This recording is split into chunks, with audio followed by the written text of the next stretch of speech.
हर हर महादेव, हर हर महादेव, हर हर महादेव। भगवान भोलेनाथ के द्वादश ज्योतिर्लिंगों में सबसे महत्वपूर्ण ज्योतिर्लिंग ओमकारेश्वर महादेव ज्योतिर्लिंग माना जाता है। वैसे नर्मदा नदी के तट पे ये बना हुआ है। यहाँ पर एक डैम भी बना हुआ है। डैम से नर्मदा नदी के पानी को रोका जाता है। उस नदी के तट पे ये मंदिर है। कहते हैं कि नर्मदेश्वर से बहुत ही प्रसिद्ध है। नर्मदा के कण का दर्शन करता है हर कण से। भगवान भोलेनाथ की जहाँ जहाँ ज्योतिर्लिंग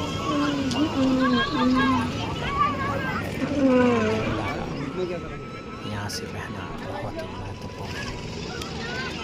इस ज्योतिर्लिंग की बहुत ही बड़ी महत्व है। यहाँ पर ये मध्य प्रदेश में स्थित है। शंकराचार्य जी की बहुत ही बड़ी मूर्ति यहाँ स्थापित है।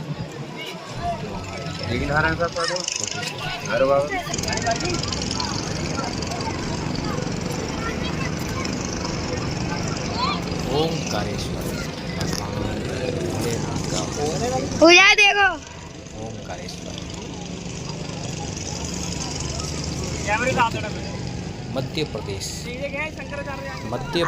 के ये उज्जैन से आप रेल मार्ग से पहुंच सकते हैं और इंदौर से भी रेल मार्ग से पहुंच सकते हैं। लगभग 70-80 किलोमीटर की दूरी पर इंदौर स्टेशन है, रेलवे स्टेशन। वहाँ से आप टैक्सी, कार या अपने साधन के माध्यम से पहुंच सकते हैं ओमकारेश्वर। यहाँ पर दो भगवान भोलेनाथ के दर्शन होते हैं, ओमकारेश्वर और ममलेश्वर।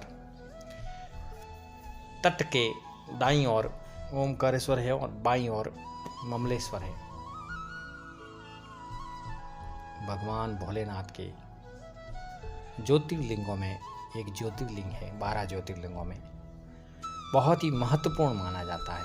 ये जो सामने शंकराचार्य जी की मूर्ति दिखाई दी जा रही है, नर्मदा नदी है।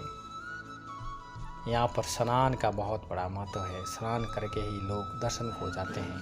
हमने भी यहाँ स्नान किया, हमारी मित्र मंडली ने भी यहाँ पर स्नान किया। ओमकारेश्वर ज्योतिर्लिंग मध्य प्रदेश में स्थित है। ये इंदौर से लगभग 78 किलोमीटर की दूरी पर स्थित है। अरे बोले जा रही है नर्मदा नदी है और ऊपर से हमने ये फोटो लिया डैम का।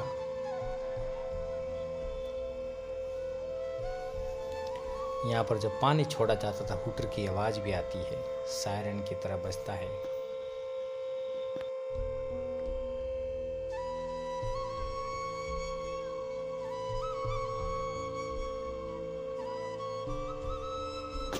ये जो हूटर सुनाई दे रहा है, इस हूटर से ये पता चलता है कि पानी छोड़ा जा रहा है। डैम से नदी में पानी छोड़ा जा रहा है। वैसे तो बहता ही रहता है पानी, लेकिन कुछ 1-2 गेट खोले जाते हैं, उससे पहले चेतावनी दी जाती है। हमने स्नान किया नर्मदा नदी में और बहुत ही आनंद में क्षण रहा। पानी का बहाव कम था, बड़े आराम से स्नान किया मां नर्मदा में और वहीं से आगे चल पड़े भगवान भोलेनाथ के ओमकारेश्वर ज्योतिर्लिंग के दर्शन को। मंदिर में कुछ ऊंचाई की ओर बना हुआ था, सीढ़ियाँ थी, थोड़ा समय लगा दर्शन में, लेकिन भगवान के बहुत ही अद्भुत दर्शन हुए। कहते हैं कि यहाँ की शाम की आरती बहुत ही 3 आरती होती है, सुबह, मध्य और सायं। शाम की जो आरती बहुत ही प्रसिद्ध आरती मानी जाती है। नंदी महाराज जो अंदर मंदिर में चढ़ते समय हमें दर्शन हुए और मंदिर बहुत ही पुराना और अद्भुत मंदिर है। भगवान भोलेनाथ के दर्शन लाभ प्राप्त हुए। कहते हैं कि भगवान तीनों लोक का भ्रमण करने के बाद शाम के समय यहाँ पर निवास करते हैं। इसलिए यहाँ मंदिर में शाम की आरती के बाद चौरस बिछाई जाती है और कहते हैं कि माँ पार्वती भी इनके साथ खेलती है। कई लोगों से हमें पता चला कि सुबह जब मंदिर का पट खोला जाता है चौरस बिखरी हुई मिलती है। ये मान्यता है कि तीनों लोक की यात्रा के बाद भगवान भोलेनाथ यहाँ पर शयन करते हैं, इसलिए बहुत ही प्रसिद्ध महत्ता है। पुल के उस पार ममलेश्वर महादेव का मंदिर है, उसका भी हमने भ्रमण किया। पौराणिक महत्व है कि ओमकारेश्वर के दर्शन के बाद भगवान भोलेनाथ के ममलेश्वर ज्योतिर्लिंग के दर्शन करने के बाद भी यात्रा पूर्ण होती है, अन्यथा यात्रा पूर्ण नहीं मानी जाती। तो ममलेश्वर दर्शन के लिए हम भी ओमकारेश्वर दर्शन के बाद ममलेश्वर दर्शन की ओर चल पड़े। ममलेश्वर ज्योतिर्लिंग भी लिखा हुआ है। भीड़ कम थी, ओमकारेश्वर से भीड़ कम थी। बहुत ही अच्छे विलक्षण दर्शन हुए भगवान भोलेनाथ। कई जगह पर फोटोग्राफी वर्जित थी तो हमने फोटोग्राफी कम ही की। मध्य प्रदेश में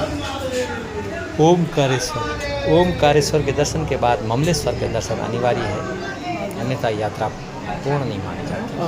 नर्मदा में स्नान के बाद ओमकारेश्वर में तीनों लोक की यात्रा के बाद भगवान भोलेनाथ यहाँ शयन करते हैं और यहाँ की शयन आरती भी बहुत ही प्रसिद्ध आरती है। जय भोलेनाथ, हर हर महादेव।